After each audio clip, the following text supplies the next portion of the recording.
Hey everybody, welcome to today's Untethered Daily with myself, Noah Hammond-Terrell. This is the live show where I tap into my inner wisdom, which I believe we all have access to, and a connection that we can form and develop over time. I tap into my inner wisdom and I download a message of growth and expansion for myself, first and foremost, and for all of you who get value from it as well. And at the end of the show, I ask myself, what is one action step I can take to put the advice I've heard into play in my life? And this is something that keeps me on my leading edge of growth and expansion. And hopefully it supports you in doing the same. So welcome to today's show, everybody, and let's see what's coming through.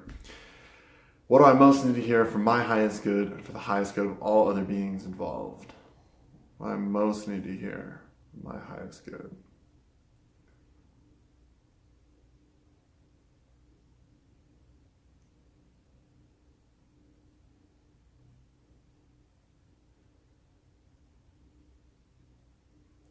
Rest and incubation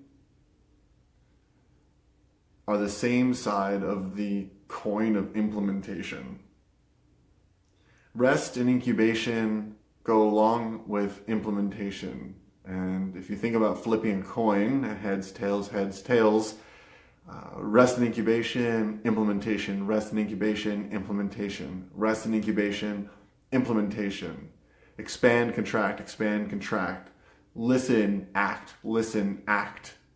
This duality is valuable to recognize in your business because while there are grander seasons that can span years or months or entire lifetimes, there's also the microclimate, so to speak, of your days, your weeks, even down to your hours.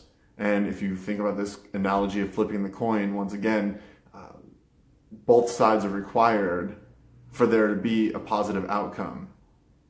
If both sides of the coin were heads, there'd be no point in flipping it. The back side of the coin would be invaluable, or it would not have value.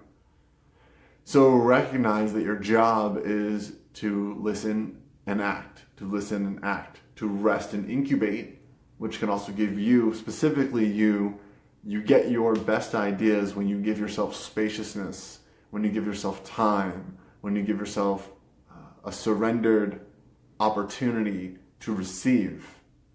And then your implementation is much more effective, much more potent, and not only in its direction, but in the reservoir that you're pulling from.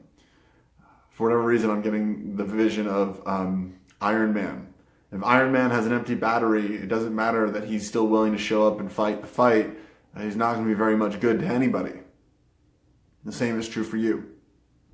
So your willingness to listen to yourself, to recognize that even within the larger season, right now you're in a season of implementation. This year is about connecting into the world. It's why you're living in Los Angeles. This year is about connecting into the world. It's why you've cut your hair.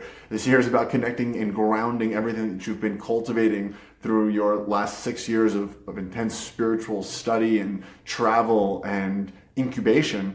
This year is a season of implementation and creation for you.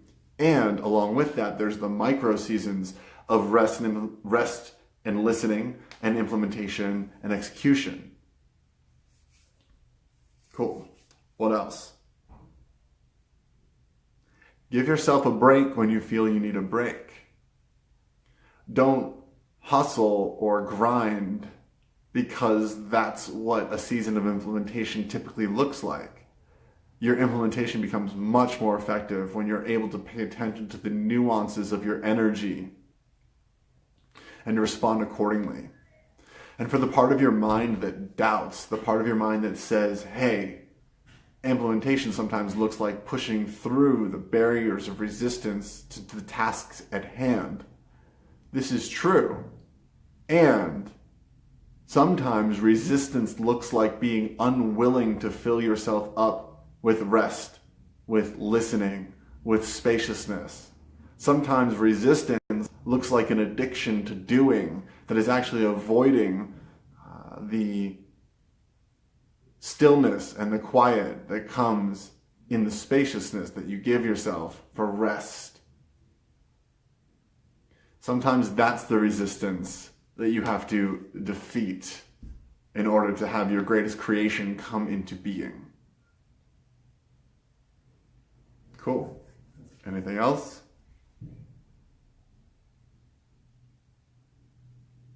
No.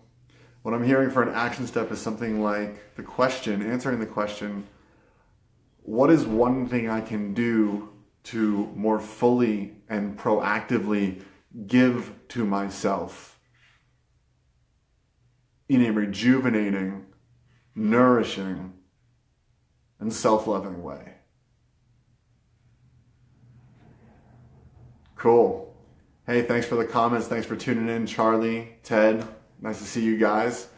And for everybody else, thanks for joining on today's Untethered Daily. Hopefully this has been helpful. I definitely think this is one I'll watch again and take my action step with. So cheers, y'all. Hope you're having a wonderful end to your week, and hope you have a wonderful weekend, and I'll see you again soon on the Untethered Daily. Bye for now.